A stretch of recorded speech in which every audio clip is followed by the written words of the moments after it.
Kumar, Assistant Professor in Biani Girls College, Jaipur. Today's topic is gradient of scalar field. इस topic को समझने से पहले हम ये जानेंगे कि स्केलर फील्ड क्या होता है। तो स्केलर फील्ड से आप ऐसा पहले से जानते हैं कि एक स्केलर क्वांटिटी में मैग्नीट्यूड होता है और डायरेक्शन नहीं होती है, लेकिन मैं इसको इस तरह से कहना चाहूँगा कि स्केलर क्वांटिटी ऐसी क्वांटिटी होती है जैसे मैग्नीट्यूड की रिक्वायरमेंट हो, डायरेक्शन की कोई रिक्वायरमेंट होती है। जैसा कि आपने इसका एग्जांपल जानते हो कि एग्जांपल टेम्परेचर की स्केलर क्वांटिटी होती है। क्यों होती है इसे भी हमें जानना ज़रूरी है। तो टेम्परेचर जैसा कि आपने अक्सर देखा होगा कि सर्दियों के दिनों में हम क्या करते हैं कि बीच में कई बार लकड़ियाँ जलाकर चारों तरफ बैठ जाते हैं। तो हमें क्या होता है कि हम किसी भी डायरेक्शन के अंदर बैठे हमेशा हमको एक जैसी ही गर्मी महसूस होगी। तो टेम्परेचर का जो इफेक्ट है वो डायरेक्शन चेंज करने पर चेंज नहीं हो रहा है। इसका मतलब डायरेक्शन के ऊपर कोई डिपेंडेंसी नहीं आ रही है। टेम्परेचर के इफेक्ट को बताने के लिए डायरेक्शन की रिक्वायरमेंट नहीं है। अब मैग्नीट्यूड की रिक्वायरमेंट क्यों है? जो अपना सोर्स है, हीट का जो सोर्स है, लकड़ी आपने जलाई, अगर उससे हम पास में रहते हैं तो हमें गर्मी ज़्यादा लगती है, हीट का इफेक्ट ज़्यादा रहता है। अगर उससे दूर जाते हैं तो हम हीट का इफेक्ट कम होता है। जैसे आपने उससे सोर्स से डिस्टेंस अपने इंक्रीज़ की तो आपकी हीट का इफेक्ट चेंज हुआ। तो आप उस जो डिस्टेंस है उसको हम कम ज़्यादा करने पर हीट के इफेक्ट में भी चेंजेस आते हैं। इसीलिए हम टेम्परेचर को स्केलर क्वांटिटी कहते हैं। ऐसा ही हम ग्रेविटेशन पोटेंशियल के लिए भी कह सकते हैं। ग्रेविटेशन पोटेंशियल में हम बात करें, जैसा कि मैं फर्स्ट फ्लोर की बात करें, फर्स्ट फ्लोर और सेकंड फ्लोर, किसी बिल्डिंग के 2 फ्लोर है अपने, फर्स्ट एंड सेकंड फ्लोर। ये स्केलर फील्ड है। स्केलर फील्ड का मीन हुआ कि जो टेम्परेचर का जहाँ तक उसका इफेक्ट रहता है वो उसका फील्ड कहलाता है। तो स्केलर फील्ड का हमें ग्रेडियंट फाइंड आउट करना है। ग्रेडियंट का मीनिंग ये होता है कि जैसे मैं ग्रेविटेशन पोटेंशियल की बात कर रहा हूँ तो अर्थ के सेंटर से ये कोई डिस्टेंस r डिस्टेंस के ऊपर है, r1 डिस्टेंस के ऊपर है, ये फर्स्ट फ्लोर अपना, और ये अपना सेकंड फ्लोर है, और ये जो सेकंड फ्लोर है वो r2 डिस्टेंस के ऊपर है। ठीक है, तो आपको क्या करना है, ग्रेडियंट का मीनिंग ये होगा कि इस फ्लोर से मैं दूसरे फ्लोर के ऊपर जल्दी से जल्दी कैसे जाऊँ। जो चेंजेस हैं मतलब इस फ्लोर के ऊपर पोटेंशियल की वैल्यू φ1 है और इस पे है φ2। तो इस फ्लोर से दूसरे फ्लोर पर जाने पर जो कम से कम जो चेंजेस हैं, मतलब आपको फास्टली चेंज करना है। तो आप फास्टली चेंज कैसे करोगे? जैसे कि आप एक फ्लोर से दूसरे फ्लोर पर जाने के लिए हमेशा ये करते हैं कि या तो मैं सीढ़ियों से जाऊँगा सेकंड फ्लोर पर, या मैं लिफ्ट से जाऊँगा। तो जल्दी हम जाने के लिए हम क्या करेंगे, लिफ्ट का यूज़ करेंगे। इसका मतलब वहाँ की एक प्लेन से परपेंडिकुलर डायरेक्शन अगर मैं जाता हूँ तो मैं हमेशा दूसरे फ्लोर पे जल्दी पहुँच पाऊँगा।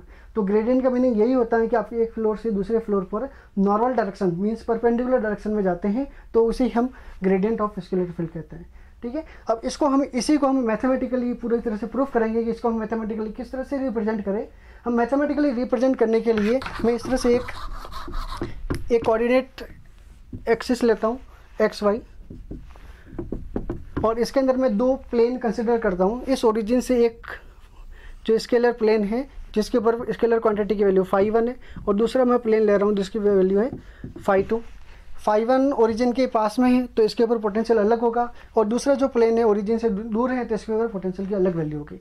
इसको हमें स्केलर क्वांटिटी को रिप्रेजेंट हमेशा प्लेन से रिप्रेजेंट करते हैं, क्योंकि इस प्लेन के ऊपर अगर मैं किसी भी डायरेक्शन के अंदर मूव करूं तो हमेशा मुझे डायरेक्शन की कोई इंपॉर्टेंस नहीं रहेगी। और उस प्लेन के ऊपर, जैसा कि अर्थ के सेंटर से किसी फर्स्ट फ्लोर के ऊपर बात करें, बिल्डिंग के किसी फर्स्ट फ्लोर की बात करें, तो उस फ्लोर पर जाने पर उस फ्लोर पर आप किसी भी डायरेक्शन के अंदर मूव कीजिए, आपके ऊपर ग्रेविटी का इफेक्ट उतना ही होगा।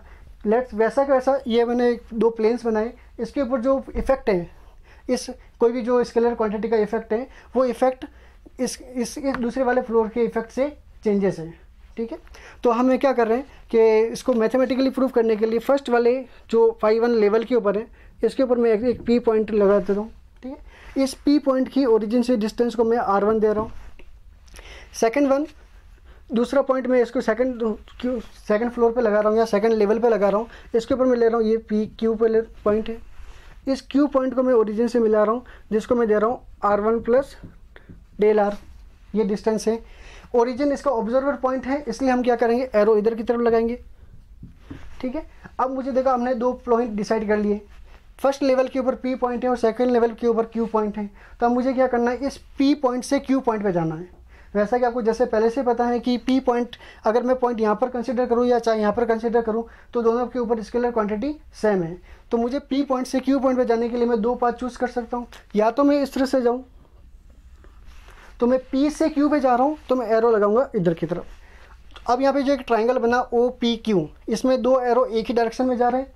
और तीसरा एरो इसको क्लोज कर रहा है, तो इस पी क्यू की वैल्यू क्या होगी, पी क्यू की वैल्यू को मैं इस वेक्टर में से इस वेक्टर को मैं माइनस करूँगा, तो यहाँ इसकी वैल्यू क्या आ गई, डेल आर वेक्टर।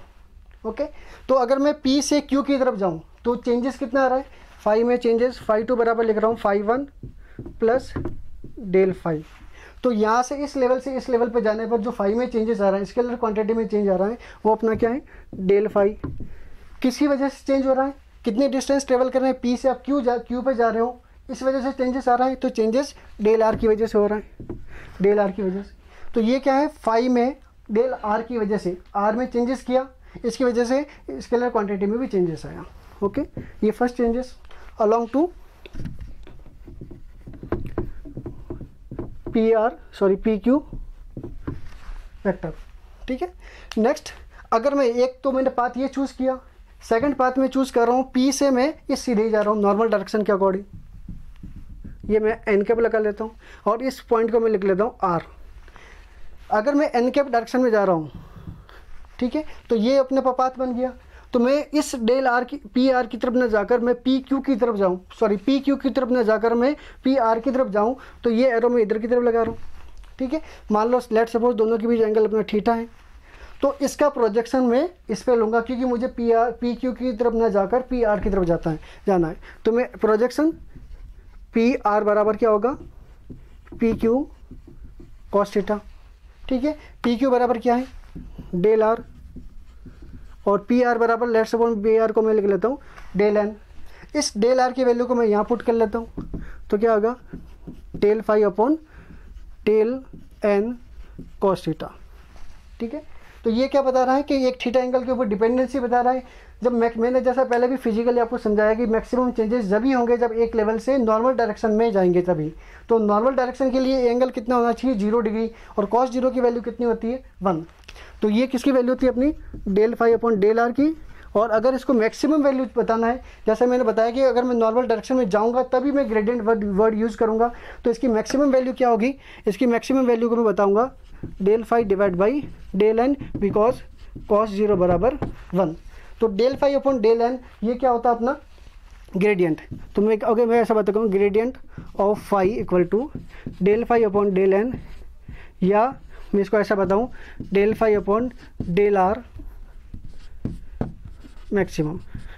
ठीक है, और जैसा अभी मैंने ये भी एक्सप्लेन किया कि सिर्फ एक पर्टिकुलर डायरेक्शन में जाने पर ही मैक्सिमम चेंजेस मिलेगा, तो इसकी वजह से हम क्या करेंगे, पर्टिकुलर डायरेक्शन में एक डायरेक्शन की इंपॉर्टेंस बन गई, और डायरेक्शन की इंपॉर्टेंस बन गई तो ये जो क्वांटिटी हम यूज़ कर रहे हैं ग्रेडियंट ऑफ स्केलर फील्ड, ये कैसी होनी चाहिए, वेक्टर क्वांटिटी, क्योंकि इसमें डायरेक्शन की इंपॉर्टेंस है। तो इसलिए मैं क्या करूँगा, इसको डायरेक्शन शो करने के लिए इसको मल्टीप्लाई में एन कैप में दोनों तरफ मल्टीप्लाई कर लेता हूँ। इसका मतलब क्या हुआ, ग्रेडियंट एक ऑफ फाइव स्केलर क्वांटिटी का अगर ग्रेडियंट फाइंड आउट करते हैं तो वो क्या होती है, एक वेक्टर क्वांटिटी होती है, और उसी के बेसिस से मैंने ये फॉर्मूला हमने फिजिकली इसको लिखा।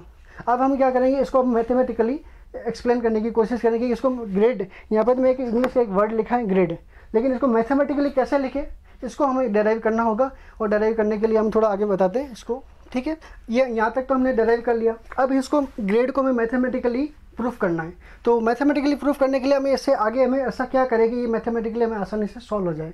तो इसके लिए मैं क्या करूँगा कि डेल फाइव तो मुझे पहले से रिक्वायर्ड है, पहले से मुझे फाइंड आउट है, क्योंकि एक फाइव क्या होती है, स्केलर क्वांटिटी होती है जो किस पे डिपेंड करती है, एक्स वाई और जेड पर। तो मैं डेल फाइव आसानी से मैं फाइंड आउट कर सकता हूँ।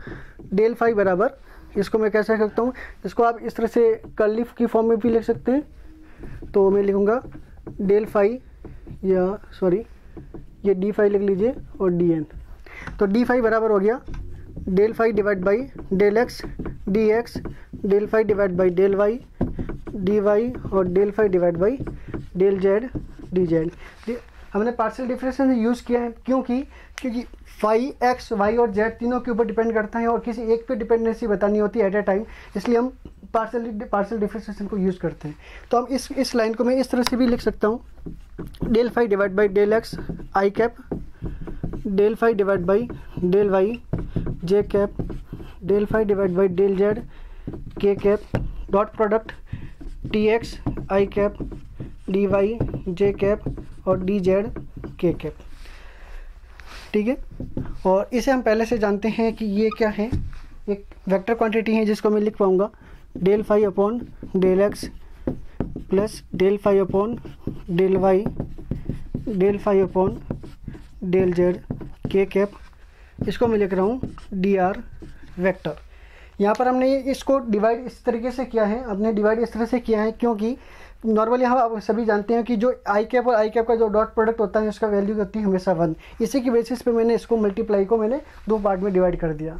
ठीक है, अब जैसा कि अपने पास ये फार्मूला ये लिखा हुआ था, इसको मैं एक्सप्लेन इस तरीके से करना चाह रहा हूँ कि यहाँ पर मेरा एन कैप है, डी फाई की वैल्यू मेरे पास ऑलरेडी नोन है, डी एन मेरे पास नोन नहीं है, तो मुझे यहाँ से इनको रिमूव करना है। तो यहाँ पर मैं एन कैप को हटाने के लिए मैं क्या करूँगा, अगर मैं इस पूरी इक्वेशन को एन कैप से दोनों तरफ मल्टीप्लाई कर दूँ तो मेरे पास आ जाएगा grad phi N cap dot N cap equal to D phi divide by D N N cap dot N cap. N cap dot N cap unit vector की वैल्यू हो जाती है 1, तो 1 के केस में यहाँ पर जाएगा only for grad phi equal to D phi divide by D N, sorry यहाँ पर इस तरह से ना करके आप इधर सॉरी डी आर से मल्टीप्लाई कर दीजिए तो ताकि ज़्यादा इजी रहेगा। डी आर वेक्टर से मैं मल्टीप्लाई कर रहा हूँ और इसको मल्टीप्लाई करने के बाद यहाँ पे ये इसको इस तरह से रीड कर पाएंगे कि डी आर का एन कैप की डायरेक्शन में प्रोजेक्शन, डी आर का एन कैप की डायरेक्शन प्रोजेक्शन की वैल्यू हमने पहले से फाइंड आउट कर रखी है डी एन, तो मैं इसको लिखूँगा डी फाई, इसको मैं लिख लिया मैंने,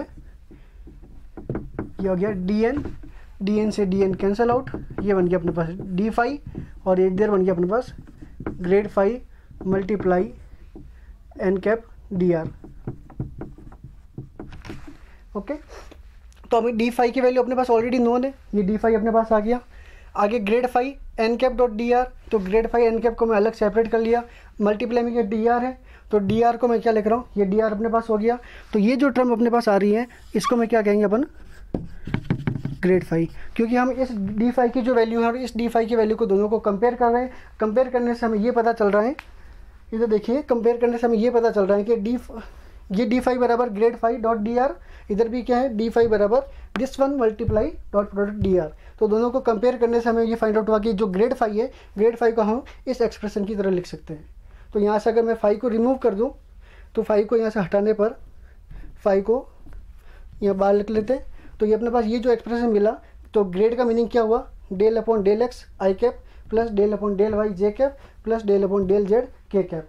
और इसी को हम अलग तरह के नोटेशन यूज़ करते हैं, इसे ग्रेड, ये हो गया अपना फाई। तो ग्रेड एक तरह से एक ऑपरेटर है जो हमेशा ये काम करता है कि अगर किसी भी स्केलर क्वांटिटी पे ऑपरेट करने के बाद में उसको एक वेक्टर क्वांटिटी में कन्वर्ट कर लेता है। ठीक है, और ये एक डिस्टेंस पे डिपेंड करता है।